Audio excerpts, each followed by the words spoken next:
In this video, we rewind to 1985 and an East Midlands clash between hated foes, Derby Lunatic Fringe and Leicester City's Baby Squad. Let's hear the stories. First, we have Derby Lunatic Fringe member Ron, who told us, in the 70s, our main rivalry was with Leeds due to the Brian Clough saga and us winning the league and all that. We've had some major battles with them. I think you already covered them though, especially in the 80s. We've always hated both Forest and Leicester due to them being our local derbies.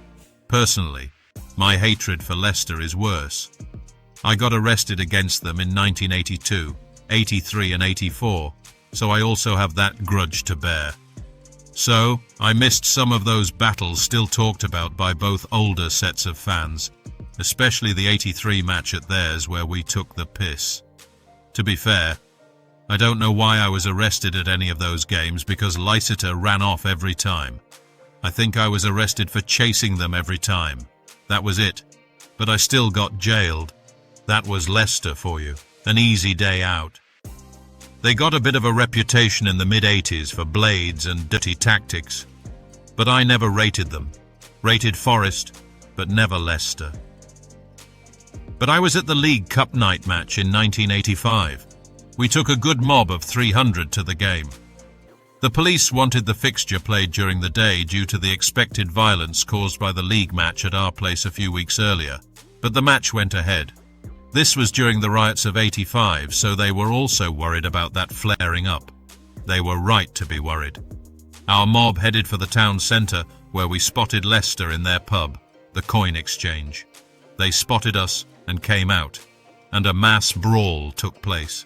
About 30 of our younger lads were taken by surprise and legged it. At this point we were surrounded by a huge Leicester mob, and to be fair to them, we were on the back foot for a bit. But the lads that had legged it saved us really, because loads of Leicester went chasing after them, leaving us to deal with a smaller Leicester squad.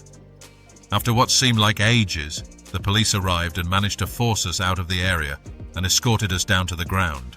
Inside the ground, there wasn't that much trouble as you were segregated. But after the match, we found ourselves in the middle of a full-scale riot. We'd got caught up in fighting in and around Leicester's Highfields estate, a well-known rough area. What we didn't know is Leicester had set up a cache of petrol bombs and bricks for a riot against the police after the match, but used them on us and the police as we were being escorted back to the trains. It was carnage. There were people running everywhere. I have it on good authority that this was the worst trouble ever caused by a Leicester mob. And to be fair, it was pandemonium.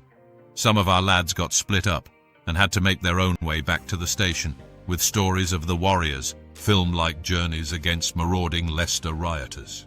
Don't forget that as the rioting got worse, more local Leicester had joined in the affray, so we were really up against it. It's a pity I can't tell you some of the stuff that happened, but I'm careful with names and all that. I'm sure you know what I mean. Let's just say, some Derby were very lucky to not been put away for a long time. Anyway, after 4 hours of rioting, mainly by Leicester, we finally got back to the trains about 12:30 a.m. Leicester always used this as their one and only victory, but we held firm and never once backed off. So how is that a victory for them? I don't understand. Yes, they had a huge mob, and yeah, they attacked us with everything they had stashed away, but we didn't falter, and apart from the lads that got split up, Moats made it back unscathed. Another great victory for the DLF great days. Like Sata Baby Squad member Colin told us. Yeah, always hated Derby.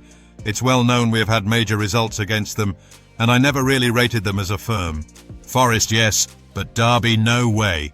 We had taken the piss at their place a few weeks earlier, but this match was now red alert for the police as riots had been taking place throughout the country, and Leicester was at the forefront due to our hatred of police tactics. I can't say too much, but let's just say we ran them ragged through Leicester that night.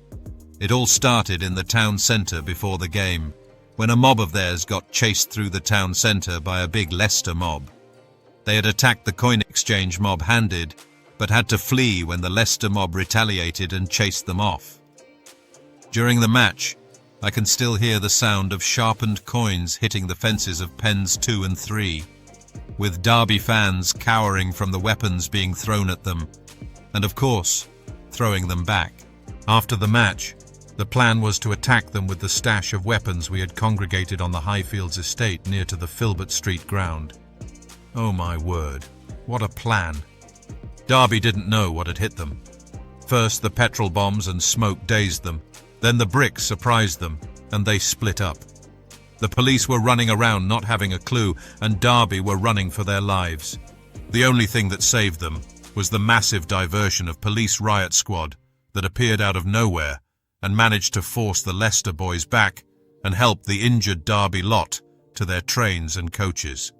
I swear, if not for them, Derby would have been annihilated. Such was the pressure they were under. It even made the national papers the following days. A proper riot, the likes I never saw before or since, thank God. Too old now and all that. Anyway, that's my memory of that infamous night. Certainly the worst trouble I ever saw at Filbert Street, and that's including the infamous '82 riot. We thank Ron and Colin for their recollections. It's clear Derby did take a big mob to Leicester. It's also clear there was a riot that night, apparently way into the next morning. Not sure how much of it involved the two football firms, but it's obviously quite a lot. Thanks for watching. Don't forget to comment, like, share and subscribe, as it really helps our channel grow.